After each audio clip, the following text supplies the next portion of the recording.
Robin Hood Radio and the Robin Hood Radio Network is proud to present Leonard Lopate at Large, lively hour-long in-depth discussions providing overviews and context to topics usually covered in partial measures.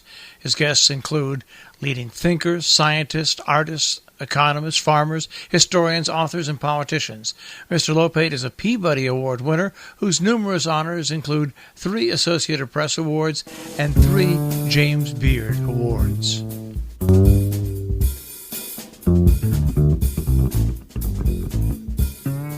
Welcome to Leonard Lopate at Large. I'm Leonard Lopate. Who has the right to decide what goes into the historical record of major world events, and how do historians weigh the testimony of eyewitnesses against concrete physical evidence?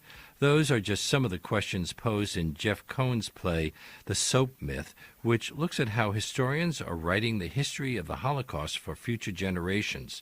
The play is being presented in concert readings around the country as a tribute to International Holocaust Remembrance Day and Yom HaShoah, and that includes several dates in the New York City area.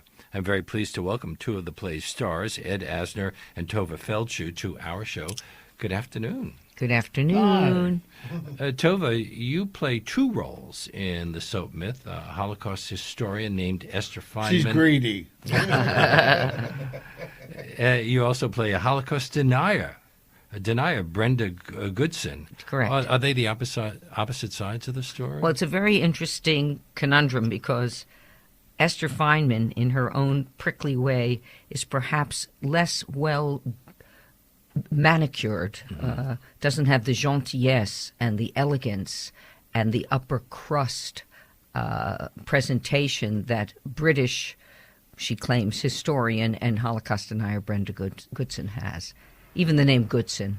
You know, Tovah means good in Hebrew. Goodson means good in for this Brit. Maybe she's... Esther works at a Holocaust museum. Is it part of her job to decide what goes on display in the museum? Yes, it is part of her job to distinguish what can be in the permanent exhibit and what can be the testimony of Holocaust survivors that is not necessarily corroborated. They have a whole area of the museum where Mr. Saltzman, Milton Saltzman, yes, who is played by Ed Asner, can express himself, but it wasn't good enough for that character. He wasn't going to settle for that. He wanted to be in the permanent exhibit. Milton Saltzman is an elderly Holocaust survivor. What's his story? My story is that I was young and I was at Auschwitz, and I was going to eventually be turned into soap, and the good Lord thought otherwise, averted it, and I came out to find that peoples in various villages were celebrating the burial of the Jews by burying cakes of soap that they claimed the Jews had been forced to become a part of. Well, that's what he claims. But that story is at the crux of this play. Yeah.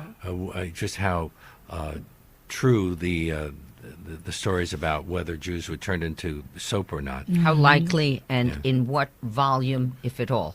Now, Milton is a cranky old man. Does he feel that his experiences in the war gives him the right to be angry all the time?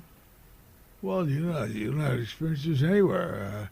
If I'm an observer and I've seen things and I know things, whether I'm an observer or I'm a victim or not, doesn't matter because I've been there, I've seen it.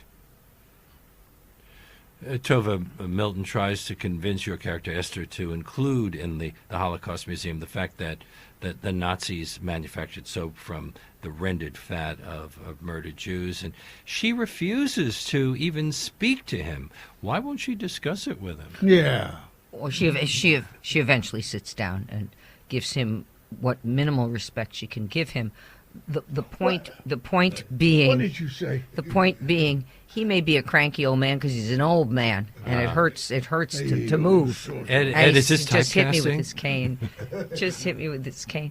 And in all events, Esther Feynman is obligated through the rise of Holocaust deniers to have only in the permanent exhibit of the Holocaust Museum that which is irrefutable evidence. When you hold the cards, you can say whatever you need to say, as long as you got the cards.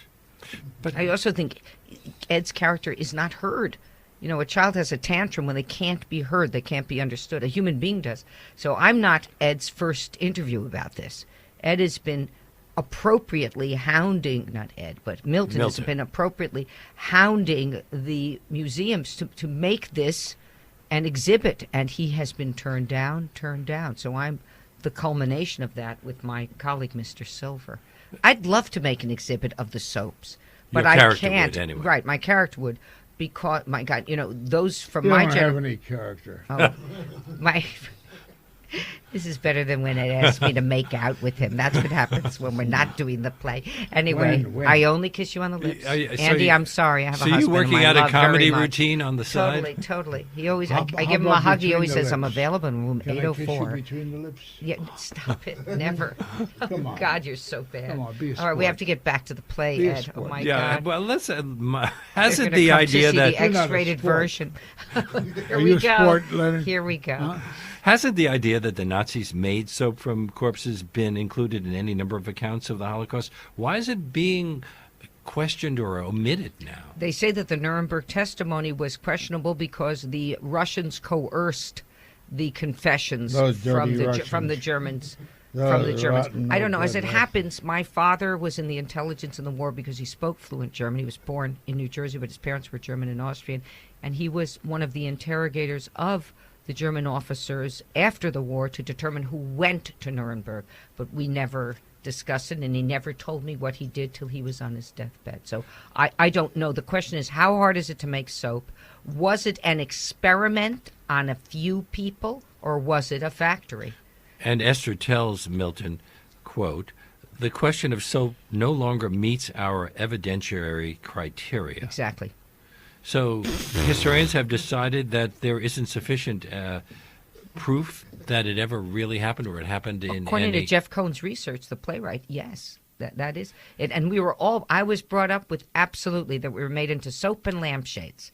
And they know we were made into lampshades, but it was like a special. It was like usable art. There's a famous. There wasn't a movie factory. Quiet. There's a famous movie quote. When you get two versions, what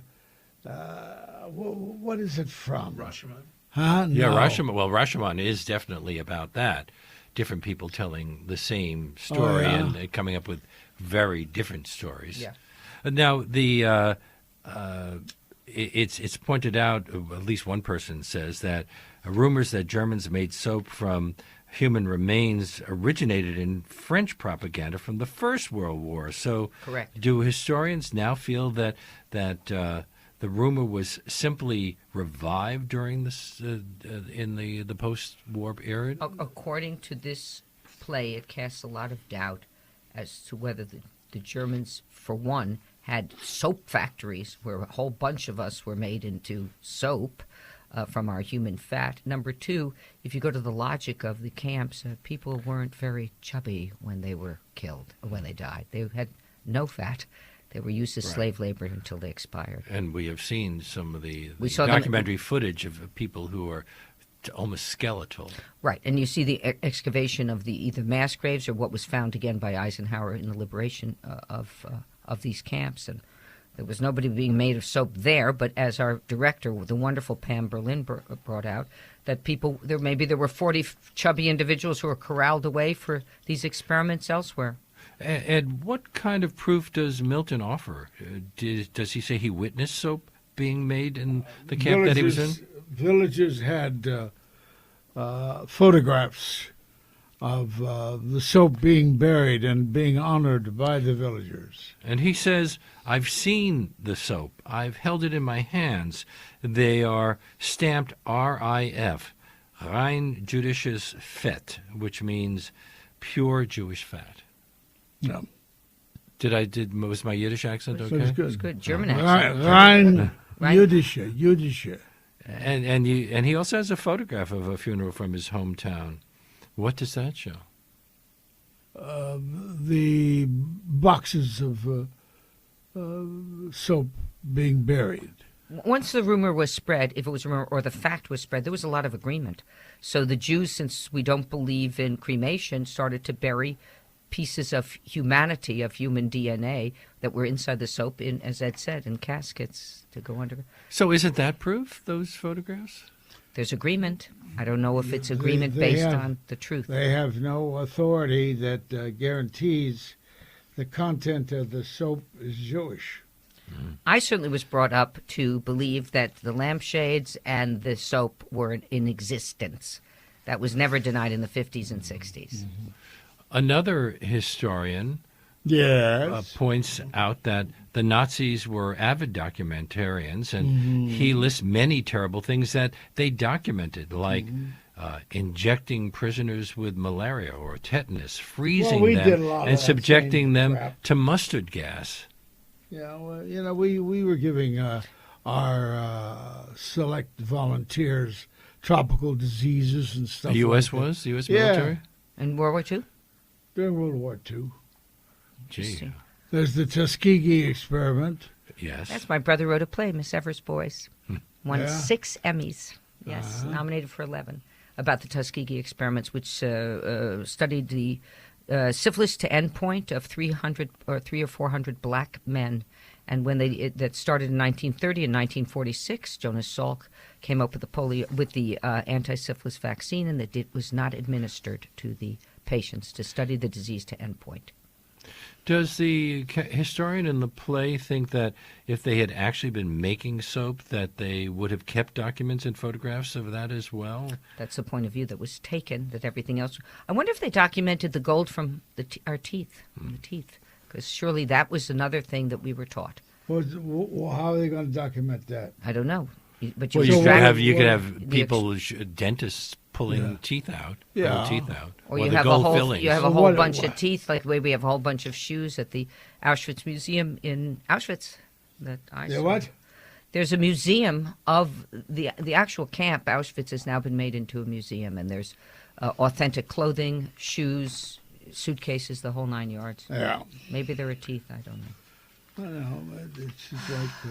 The question is, Target. what is the truth? You know, Yes. lifespan. Well, that's what the whole play is Lifespan of about. a Fact with Danny Radcliffe and Bobby Carnival and the great Cherry Jones. All three of them are fabulous. Deals with the same situation. What is the truth? Well, we also have we hear about it all the time in news reports about trials that are going on around the country. In fact, 3 police officers were just found not guilty, even though they testified that what happened in a killing of a kid in Chicago wasn't what really happened, because eyewitness testimony is always so questionable. My guests are Ed Asner and Tovah Feldshuh, and they are appearing in a concert version of Jeff Cohen's play, The Soap Myth. Tovah, is somewhat in the nude in that. Ed wishes. He dreams of it. Yes. I'll watch after the show. Nudity wouldn't really work in this play. Not yet, no. They wanted me to show my breasts in Yentl, and I wouldn't do it then, so I'm not doing it now. It's too late now. We'll get you swung around. We'll swing it. Is that actresses wind up paying a price for doing nude scenes often? Because It's those a question- pictures, it's a question where pictures you- wind up on the internet for the rest of their lives. Now they do. It's a question of where you want the point of focus to be. You know? And if in Yentl they wanted me to bare my breast at the climax of the play, I said, I don't stand a chance.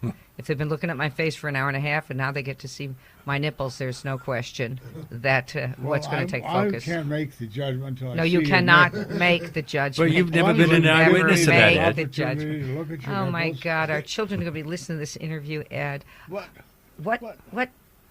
So, What Brenda have I said Goodson, or are we? done? Are we? Well, Have I'm I ever wondering- offended you before? Never. It's not an offense.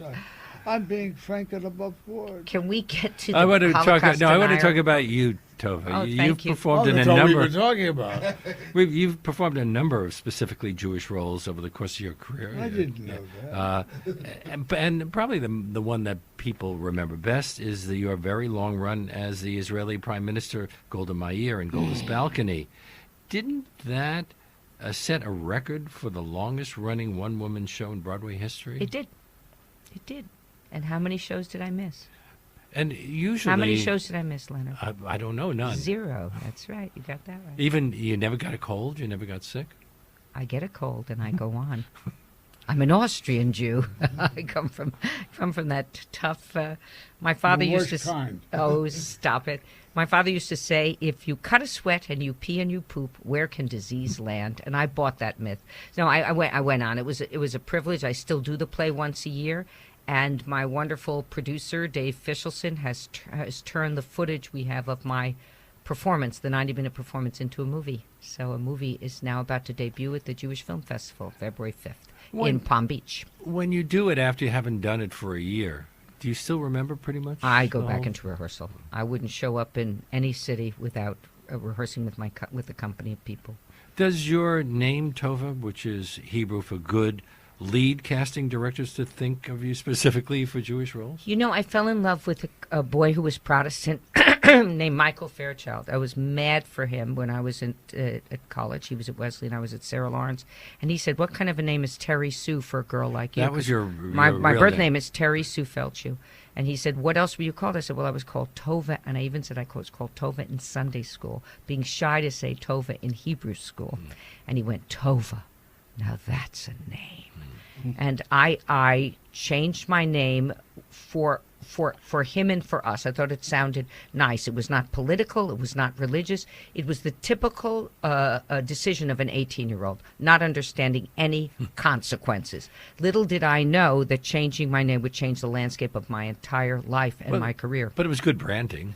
It was. I didn't understand that because Tovah is also a Danish name. So when I got a scholarship to the Guthrie, they thought I was Tovah Feldshuh, de from Denmark. And it was only when I got to Broadway that Tovah Feldshuh was considered either foreign, Orthodox, Israeli. And it all went very well. I came to Broadway with Cyrano, with Christopher Plummer, and 18 months later I was cast as Yentl. So I think the name was a great advantage at that audition. Ed, your first name isn't Edward either. No. It's Yitzchak? That's my Hebrew name. Uh-huh. My the actual name they gave me was after my departed grandmother, whose name was Etya, and so they turned it into Eddie. But you grew up in Kansas? Mm-hmm. What was that like? But What was that like? liberating. No, it was lovely. It was a gentle place to grow up. But you haven't generally played Jewish roles. One of your most memorable ones, of course, was Lou Grant, for which you won 7 Emmys. But didn't you also play Santa Claus in the movie Elf? I think I've established a record for that. Yes. You need a Santa Claus, you've got to look to me. And I'll give you a bracha. Did you say to the kids, "I'll give you a little bracha," as they were sitting on your knee? When was that? When you were doing Santa He Claus? said, No, "Sei gesund." I said it before I went down the chimney. Why take on this role now? Are you concerned about the rise in anti-Semitism that's being reported in this country? I wanted to do it because it's good drama. It's very good drama. Same and here. it's well written. It's also very nice to be offered roles. You know, it gets. I'm sure Ed doesn't have to do this, but Bull. I'm sure Ed doesn't have to audition. Bull. But some of us have to fight for the roles we want. Some of us are handed on a platter. So when Naomi Bunch or Deanna Monroe or Daniel Melnick or Esther Feynman and Brenda Goodson come my way, I take them for the same reason Ed does. They're just great. It's good drama. It's good. It's good theater. Have there been full productions of this play in the past? Because you're doing it as a concert reading. That's so they can get Asner. Yeah. And you've done this over the last few years? Huh? You've done it a number of times over the last few years? No, what? We just did it once. You and I did the California tour. Then I was unavailable, and now I'm available again. I'm thrilled to do this tour. We're doing 9 performances, and the other reason we're working here is because Jeff Cohn's a great guy, a great producer, and a very good playwright. He's very good. Other than the fact that there are no sets or costumes, how is a concert reading different from a full production? You kind of know the script. You can be off and on the script at will, but you're not memorized with blocking. So in many ways, it's an opportunity to birth new ideas. And I should say that Annie Blumberg, which is a very large part, this young journalist who's seeking the truth, is played by Liebe Weinberg. And Daniel Silver is played by Ned Eisenberg. And he also is a stand-up comic, a Russian, a Brit. I mean, the guy, and a German. He's fantastic with... He's a Brit? He plays a British soldier. But he's not a Brit. No, he's a nice Jewish kid from New York. Anyway, but the he's Brits do American accents very well. Very these good days, actor. And American actors are now doing good British accents. Eisenberg and Weinberg are both very 40 very or 50 good years actors. ago, that wasn't the case. I don't know what's happened. We're better trained, and I the world think, has become a shtetl with email and Twitter and. Well, it was falling apart. That's. The world is falling morally, apart. Are yeah. you getting political here? Wasn't a version of this also broadcast on PBS several years ago? Gee, I don't know, but I know it was mounted. I believe at Circle and Square. There was a production of this in New York many years ago. I don't know, many, Yes, but a at few the years ago. roundabout. Oh, the roundabout. Forgive me. I the love roundabout. that. I love that expression, mounted. I love that. Mounted, yeah, right. Here we go. The X-rated version of the soap myth. We're talking it's about the called Soap Holocaust. Me Down myth. The Soap Me Down myth. That's quite a ladder you've got. Oh, baby. Can't wait till we have our Uber back I together. know. It's an SUV. The, VIP. It's got a bed in the back. Go ahead. Well, you can get a lift with a Y there. He gets a lift without a Y. The doctors for that. Okay, go ahead, The please. play includes excerpts from the transcript of the Nuremberg trials, which include testimony on soap manufactured by the Nazis and even a recipe. Who were the witnesses who testified? A Russian officer, and then there was a German chemist. In fact, we hear the testimony of that chemist Sigmund Maser, I guess it is, That's or right. Mazur. Right. He was at the Danzig Anatomic Institute, Exactly. and he gave a detailed description of the recipe and procedure used to make the soap. Was he presented at the trials as one of the direct participants in the production of soap from human fat? Yes. There's also the testimony of a British POW who said that he saw a machine used to make soap from corpses. Correct. So was their testimony used to convict Nazi war criminals? Well, I imagine it. I would have to study Right. that, and I just The don't- reason I'm asking is because, again, getting back to the premise of the play, why is it now considered by historians not to be sufficient proof? I have to ask Cohn about this. This is the first day of The rehearsal. sources didn't hold up in terms of veracity. The witnesses, they decided to use the strictest policy in accrediting evidence, and evidently there wasn't enough evidence. It was a of very photographic kind. But in the end, since there were so many horrific things that occurred in these camps, does it really matter whether soap was one of the things that happened? not if there was murder. No, For those murder who- kind of trumps There the were whole gas thing. chambers, and there were all sorts of other things that I happened. think some were the deniers, as Pam They Berlin. they did operations on people without anesthesia. That's correct. Oh, yeah. And on twins, and Mengele. Twins, Mengele. I actually know somebody who danced for Mengele. He had heard that she was a great ballerina. Dr. Edith Eger, who wrote a book called Choices. It's quite brilliant. It won the National Jewish Book Award last year. And she was a dancer. And he came into their lager at Auschwitz and said, I heard you dance for me. And she shut her eyes and pretended she was with the Hungarian or the Romanian symphony, and she danced. And I met her last year, and she greeted me at 92 years old by kicking her leg up to her ear. I tell you, it was... Look, I don't know. Does she think that saved her life? Yes, and her attitude saved her life, like Gerda Weissman Klein. People concentrated on images that would see them through. Elie Wiesel said to me, in the camps, you could live without love. You could live with hate. But you could not live without hope. You could not live. And it was the fear that was so exhausting to them. Anyway, this play brings up a lot of things about what is the truth, and considering the current administration, it's a big deal for us in America as we struggle through this time. When you're doing a play that is a historical play, as an actor, do you think about its relevance to current situations? I think the great horrific advantage of our current situation is that we are all galvanized as political human beings. You cannot walk down the street unless you are deaf without having some political point of view about what's going on with our country. And who would have thought it? When I went to Vienna recently, because I've just decided to show the Holocaust miniseries to the Germans this week, and we were interviewed, Michael Moriarty and I, in Vienna, the woman turned to me and said, "I don't understand it. We have given you the script. It is happening in your country. Can't you see it? We gave you the script from the 30s in Germany. It's right there." I almost died. I just listened to her, and we'll see where we go. What escaped from the circus?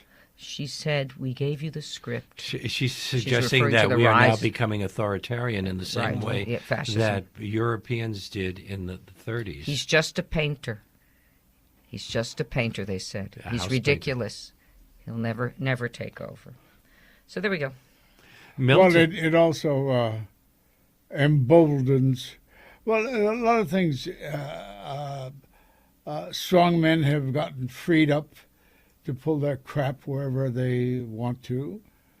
And at the same time, the non-practicing strong men can celebrate the fact that we're all equal. Well, we're subject to the same vices. We're starting to see neo-fascist parties all over Europe.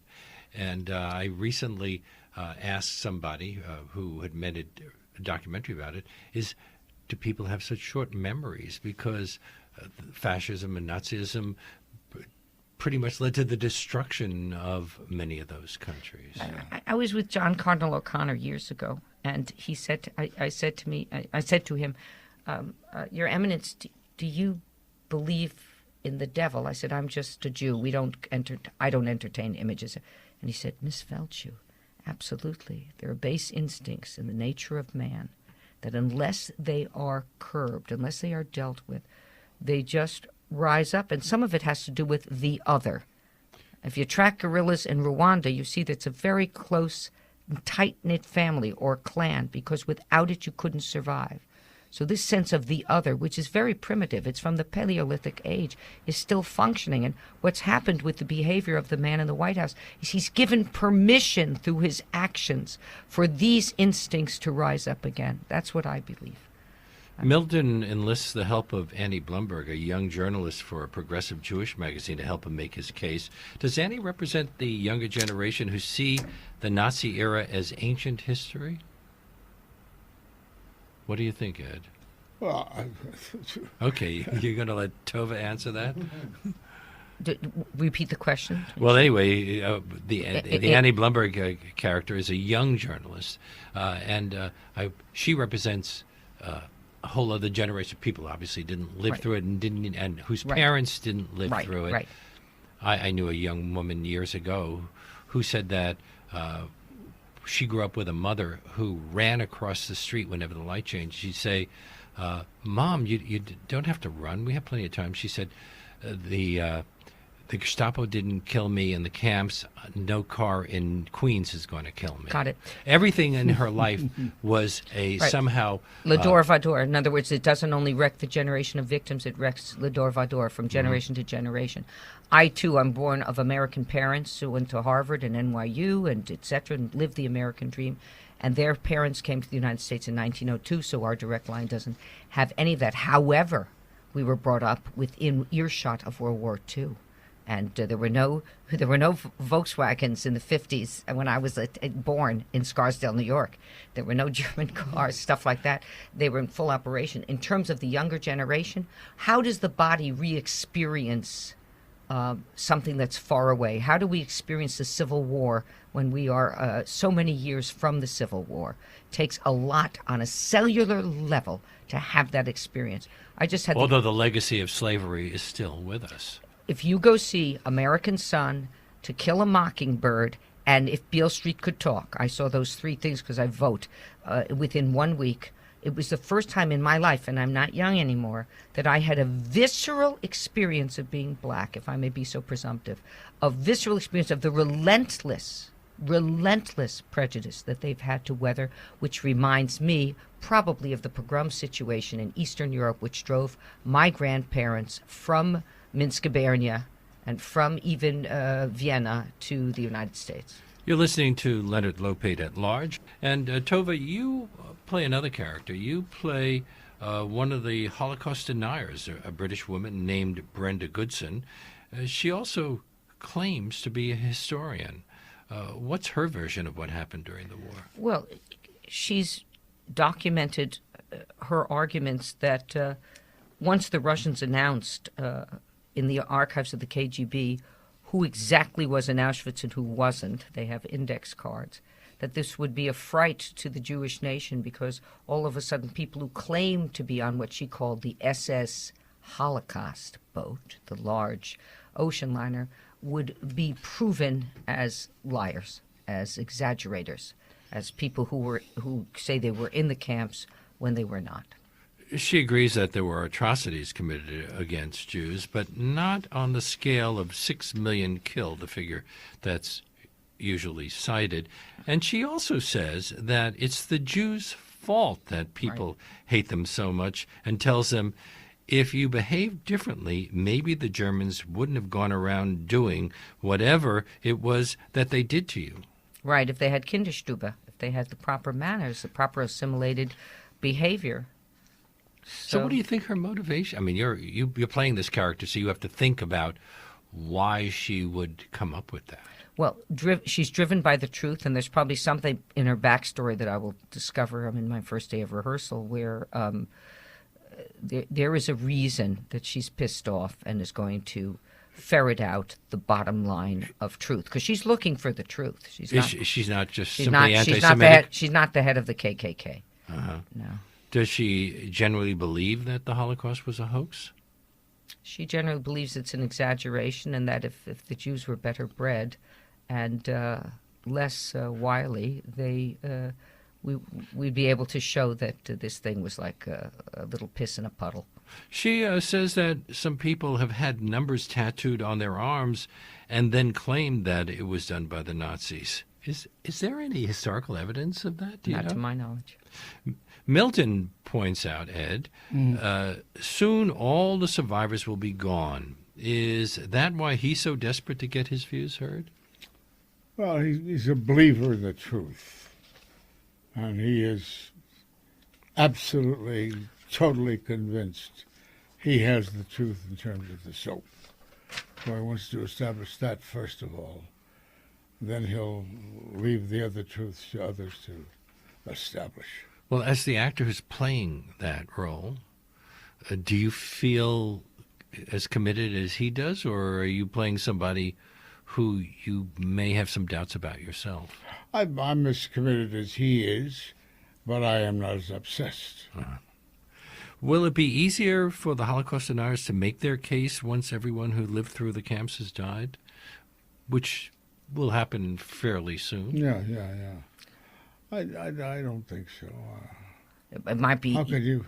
Yeah, go ahead. How can you establish truth without some living testimony? Well, I was wondering if the play is partly about how the history of the Holocaust has been written and by whom. Because we have different people telling different stories here. Well, usually it's written by the victor, but in this case, you kill 6 million Jews and you've got a lot of museums and an entire nation. In a way, Adolf Hitler, of course, helped to create the State of Israel, as we all know, because of the UN vote in November 27th, 1947. But, there will be future Holocausts. as there have been many ones since. Well, we're seeing some right now in certain parts of the world. Maybe not as organized, but we're seeing them. What's happening in Yemen is a Holocaust. And then there's China with their Muslim minority. And the famous Rwanda one, the Hutu and the Tutsis. I'm with Cardinal John O'Connor. I believe you believe in the devil. Not the devil. I believe that there are base instincts functioning from fear based on our concept of how we can possibly survive. If we have people in Charlottesville or Charlotte marching around saying, Jews will not replace us. Jews will not. This happened, what? And our president really missed the mark on And I his didn't comments. really understand what the replacing was. Means they will not take our jobs. They will not through their merit. Listen, you don't think there was perhaps a hoopla in parts of Westchester that will remain nameless when the Asian population started to move into the good school districts and they started to valedictorize the high schools, and they were the ones taken at Harvard and Yale. So the old valedictories had a little bit of a trouble competing. Or my daughter, so this idea of people honing in the new person and taking more than their share is a lousy thing. And in terms of our European history, we weren't even allowed to, the Jews weren't allowed to valedictorize certain high schools in Poland because we were Jewish. But in the case of the people who marched in Charlottesville, Jews have been in the United States before it was the United States. You bet. And my grandfather came here in the 19th century. So replacing at this point, Jews are as likely to be replaced by some other immigrant group as the WASPs are by Jews. Correct. And it's not only that, but we see it happening. There are some astonishing, great citizens in our country that came from Asia.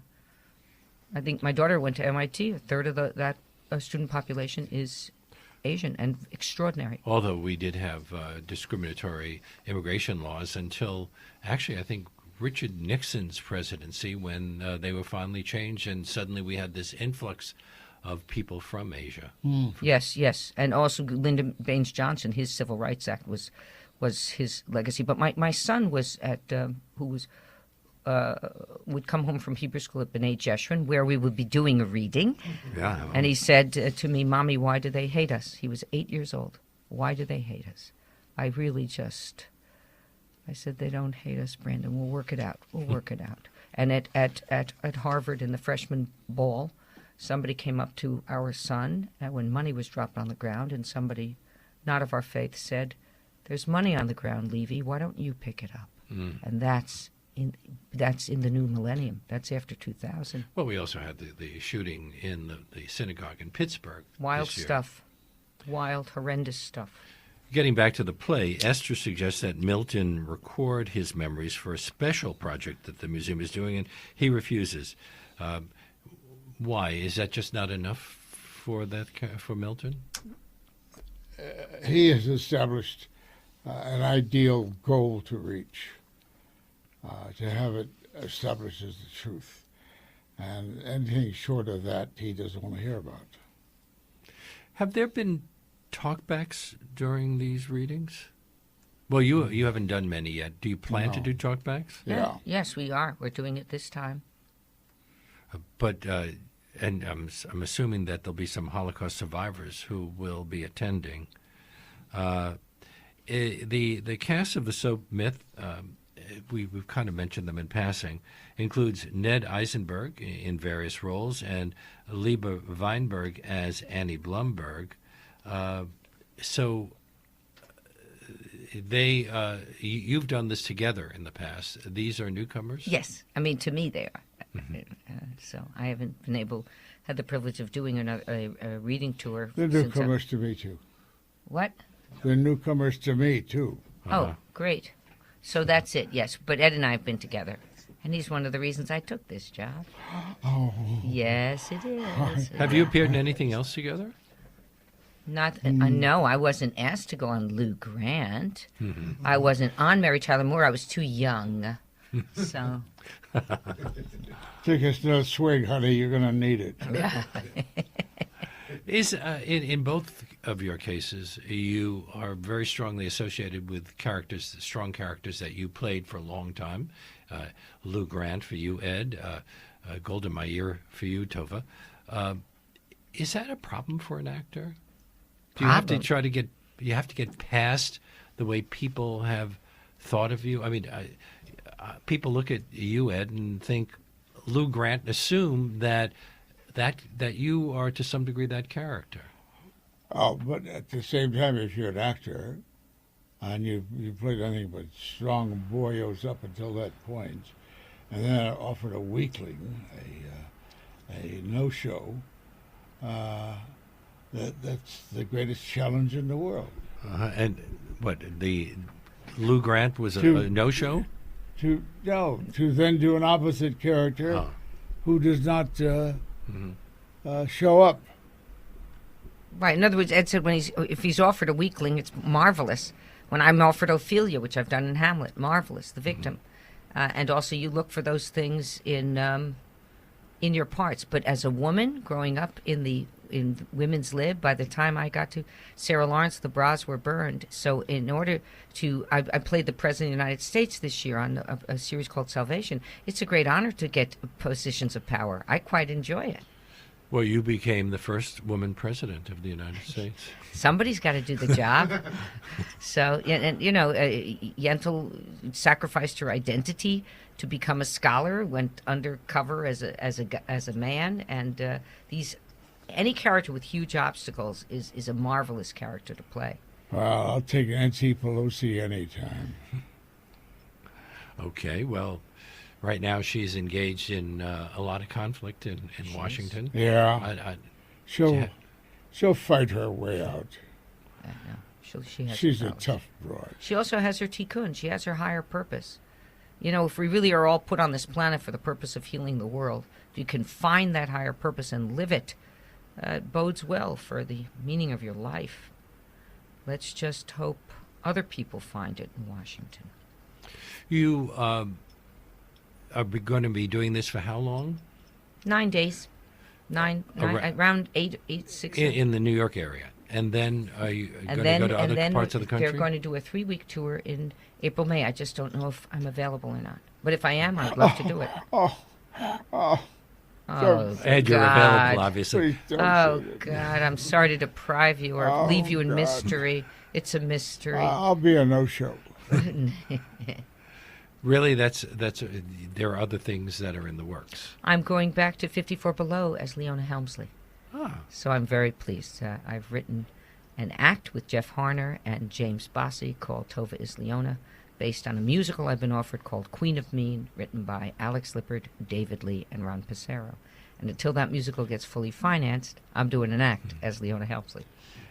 She must be fun to play because she was such a difficult person. Unbelievable, and she hated the president. I have evidentiary proof in the. Well, she hated the current president. The current president. Oh no, yeah. Well, they were competitors in New York real estate. As she would say, he was a poor imitation of my brilliant husband. The other one was, I wouldn't believe Donald Trump if his tongue were certified. On the other hand, the Helmsleys had their own issues. They overstepped. She overstepped her bounds with the United States IRS, and you don't want to overstep with the IRS because once they get a notion that you've done something wrong, they will not let up. Who overstepped? Leona. She was sent to prison for tax evasion. No, who overstepped? Leona Helmsley overstepped. Yeah. Yes. No, and dragged Harry with her. That's old history. Which was... Well, come see the act. It's hilarious and very interesting. I love playing her. She, after all, from her point of view, she thinks she's great. And she revamped with Harry New York. They shined up the Empire State Building. They gilded the Helmsley Building. They made it much, much more beautiful and gave $143 million to charity. So They did? Yeah, they did. They also saved one of the great architectural treasures in New York by simply taking out a wall and attaching it to one of their own buildings. Which one? That's great. I didn't know that. I'm trying to remember the name of it, but it was it's on it's on 6th Avenue or 5th Avenue. You don't mean the Palace, the Helmsley Palace, where that palace the is Archdiocese connected of New York. to connected to that building. That is Right, one correct. Day. They kept the Archdiocese of New York, which was the residence of the Archbishop, completely intact. I had a birthday party at Le Cirque there. It was unbelievable. They've kept all the molding, everything. Le Cirque was there for a while. It was, and at that time. It was fabulous. Meanwhile, the soap myth is being presented in concert readings at various locations, as we said, around the country, and a few here. Two here. Now, most of the venues are synagogues and Jewish centers, but you'll be doing it in a church here as well. Yay! I think, as we said, four local locations: two in Long Island, one in Long Island, one in New Jersey, and two in Manhattan. And the ones in Manhattan are in the at Beth Jeshurun at 257 West 88th Street. Forgive me, Leonard. B'nai Jeshurun. B'nai. What did I say? Jeshurun. What did I say? Oh, that's January 23rd, which is coming up soon. Wednesday, and it's a fabulous, brilliant synagogue. I happen to belong. And is it weird performing a play in a I don't know. synagogue? I've never done anything but Grandma Ada from Tovah Out of Her Mind in that synagogue, so I'm very excited to play these two parts, particularly Brenda Goodson. We have marvelous, very socially, we have rabbis that are dedicated to social justice, so it'll be wonderful to bring this play there. And then we're going to a church, right? 164 West 86th, is that it? Yes, Center at West Park. Center at West Park. And then Long Island and New Jersey, and then... Where are we playing in Long Island, do you know? Suffolk JCC. I don't know. Suffolk JCC. And New Suffolk Jersey, where are we JCC. playing? The JCC in Palisades Park. Palisades Park, just over the bridge, JCC. So those are Jewish community centers. Yeah. And I'm assuming that most of your audience will be Jewish people. Yes. We're going to check IDs. But the theaters, the venues hold a lot of people, which is great. So, Ed, you were teasing Tovah about other projects that she has. How can I do that? I imagine that people still are asking you to perform in things. Oh, yeah. What kinds of roles? Now and then. I don't get a lot of offers. What would you like to be doing? Are there roles that you always wanted to play that... Every role. you want to play Lear? Every role. Doesn't every actor want to play Lear? I want to play Lear. Yeah, well, a lot of women, some great actresses have played Lear as well. Yeah, Linda Lear Jackson. Doesn't appeal to you? Not Well, Kent is very appealing. And who else in that play? That's the only one I can think of in terms of the men. Kent is quite beautiful. Shakespeare's great. Chekhov would be ideal for the kinds of roles the two of you play. Have you done any Chekhov? Well, I love the histories. A role I'll never forget is playing the King in Henry IV, Part 1. Oh. That's great. Great philosopher. Well, I've done Shakespeare. Huh? I've done Shakespeare, Romeo and Juliet, Two Gentlemen of Verona, Country Wife, As You Like It. And Three Sisters I did with Rosemary Harris and Ellen Burstyn, and Anfisa, our nanny, was Margaret Hamilton, the Wicked Witch of the West. It was the founding season of the Brooklyn Academy of Music company. The company didn't last long, but I was very pleased to be in it. I've always wondered about being in a company because when you hear about sports teams, there's always one or two people who everybody hates. Does that happen less among actors? Well, I don't know. No, there's a president. Our president. We're back to the We president. share our president. I know It's you a are. hate. At the Guthrie, I was a spear carrier, so I was krill. I was the bottom of the food chain, so I just kept my mouth shut and tried to learn what I could. And then in the company with these people, with Stephen Collins, Margaret Hamilton, Denham Elliott, Tuzenbach was Austin Pendleton, Solioni was Rene Aubergenois. I was Irina. I practically had to do nothing. These actors were so great. So we got on very nicely, and Frank Dunlap directed us. You got to do what's good for everybody. The biggest thing is to be in these long runs on Broadway when, if you do have the big part, you darn well better be a decent leader, a decent human being. Harvey Fierstein is known for being a great leader of companies. Who? Really. Harvey Firestein. Very, very kind. Well, I've interviewed a lot of actors of my lifetime, and I could say, I'm not going to mention their names, but 4 or 5 of them turned out to be among the less pleasant people that I've interviewed. And then the rest, when Hitchcock said that actors aren't all that smart, some of the smartest people I have ever interviewed have been actors. You bet. And one of the things that makes them really great to talk to is they think about the process, how they worked out a role, and how they created a character. And that's an interesting intellectual process that varies from one actor to another, but is always fascinating to hear about. I also find that aging, my last act before Tovah's Leonard was aging is optional because God, I hope it is. I don't know that aging is optional, but once, I'm sure this is true for Ed, once the evidence, as we talked about it, keeps coming in again and again, once you win 6 Emmys, how bad could you... 7, sorry. 7, my lucky number. Yes. 7 Emmys, how bad could you be? So the idea of worrying and the anxiety of the young actor, is this going to make it? Am I going to be okay? Will I be found out? That stuff recedes. It just recedes. You stop being so anxious. Terry Sue Feldshuh and Yitzhak Asner are appearing in a number of productions of Jeff Cohn's play The Soap Myth. And a reminder, the 2 places in the city that people may B'nai want to... Jeshurun, I believe it's 257 West 88th Street, and the other one is at 164 West 86th, and it is called... Center at West Park. The Center at West Park. Tovah Feldshuh and Ed Asner will be in a church. Now, this is special. Come one, come all. And Comac, Long Island is the Suffolk JC.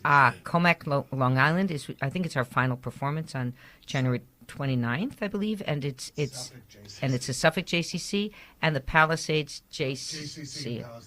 And the JCC in Palisades Park. My first role in the theater was as Thomas of Becket. Really? You Wow. started near the top. Huh? You started at the top. Wow, you Yeah, certainly did. yeah. And And you wound up being Murder killed, in the Cathedral by T.S. Eliot. Yes. Sheesh. It's a great rhyming Fancy. play. My first role in the theater was holding spears. Well, in the case of Thomas of Becket, didn't he get killed by a spear or something? There you go. A number of them. There you go. Thank you. That was a classic case. I'm sure that our president studied under Henry II. Because Actually, it's not Thomas true of- because Henry II, we know, was a very good speller. Oh, yes. Why is that? He knew how to spell hamburger. Thank you both so much for being on our show. It's been a real pleasure. Thank you, Leonard. Thank you. And that brings us to the end of today's show. My great thanks to Ed Asner and Tovah Feldshuh, to Barbara Kahn, who produced this segment, to Charlie Morrow, who composed our theme music, and to my producer, Jesse Lent, who was at the audio controls today. Leonard Lopate at Large comes to you on Saturdays at 4 and Tuesdays at noon. You can subscribe to Leonard Lopate at Large podcast on iTunes and by clicking on Robin Hood Radio's archive program site, which is robinhoodradio.com. You can also check out Leonard Lopate at Large Facebook page. We hope to see you next week.